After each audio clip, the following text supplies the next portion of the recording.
What if the man you're falling in love with is 14 years younger and his mother is your therapist? Before we dive in, don't forget to like and subscribe for more recaps packed with drama, twists, and emotion. Let's get into it. In the chaotic rhythm of New York City, 37-year-old Rafi Gardet is trying to survive the emotional wreckage of a painful divorce. Once happily married for 9 years, Rafi finds herself suddenly abandoned, heartbroken, and struggling to piece together her identity.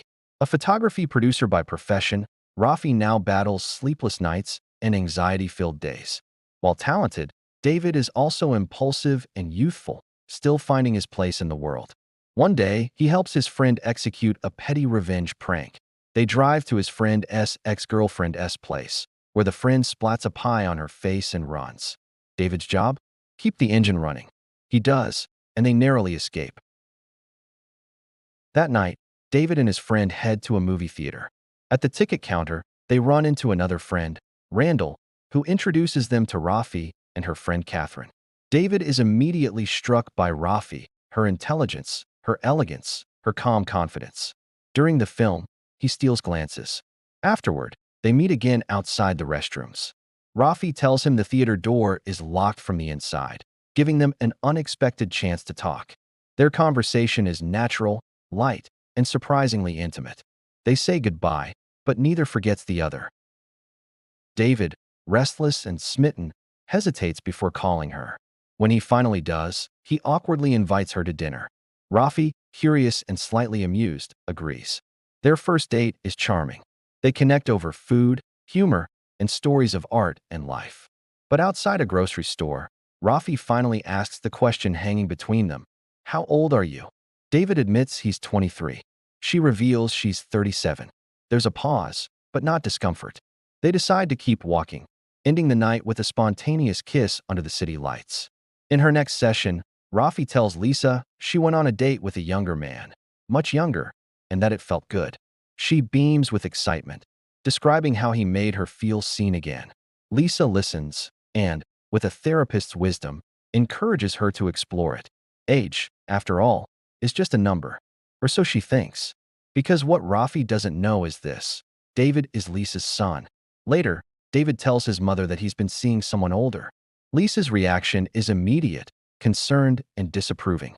She warns him that a relationship with such a gap could never work.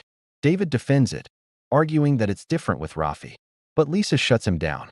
That night, David visits Rafi again. She's thrilled to see him. Over dinner and deep conversation, they grow closer. Their chemistry is undeniable. When Rafi is washing dishes, David kisses her. The night ends with passion. David begins falling harder. He tells his friend Morris that he's planning to tell Rafi he loves her. But Morris warns him not to, reminding him of the age difference and the risk of heartbreak. David doesn't listen. Meanwhile, Rafi continues her therapy with Lisa, confiding even more. She talks about how fulfilling her new relationship is, how alive it makes her feel. But as she goes into detail, Lisa starts to recognize specific traits, stories, and even names. The realization hits her like a brick wall. Her patient Rafi is dating her son. Lisa freezes. She ends the session abruptly, blaming time. After Rafi leaves, Lisa panics and goes straight to her own therapist. She confesses what's happening, how she unknowingly encouraged her patient to pursue a relationship with her son. Her therapist tells her to keep professional boundaries and let it play out, but Lisa is shaken.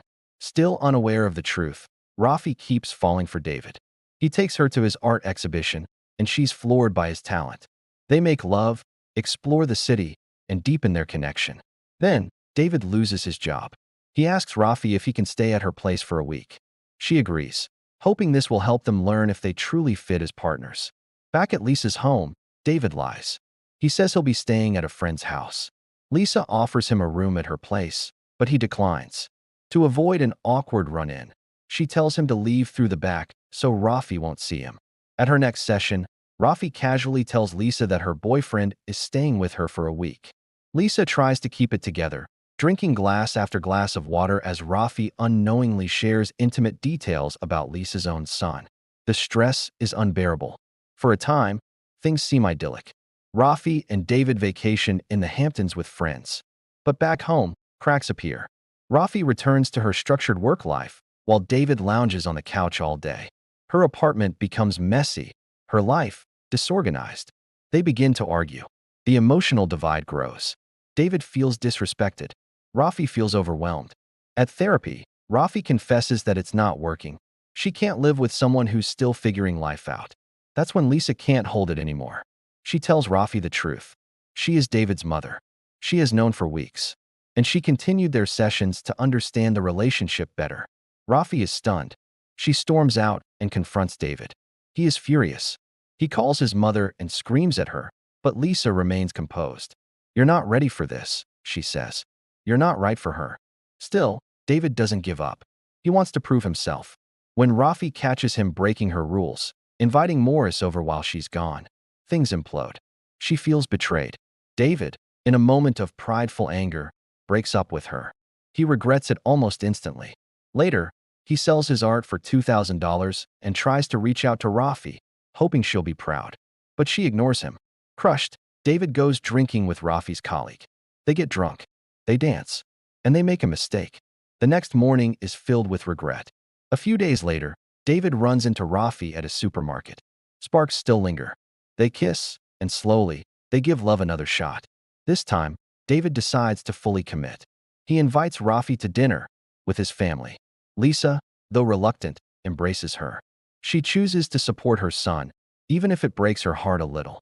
But peace is short-lived. At work, Rafi learns the truth. David slept with her colleague. She is shattered. The betrayal mirrors the pain her ex-husband once caused. She confronts David. He pleads with her. But it's too late. Rafi tells him, "I love you, but we can't build a future like this." Heartbroken, David turns back to his mother, not as a son, but as a patient. He's unraveling, unsure how to move on. Lisa finally sees the weight of his emotions and tells him something simple but powerful. "Love breaks us so we can grow stronger. This was your first big love. You'll carry it always, but you'll heal." A year passes. David, now older and wiser, walks into a restaurant. Through the window, he sees Rafi with her friends, laughing, radiant. She glances up, and their eyes meet. She smiles. And that's all he needs.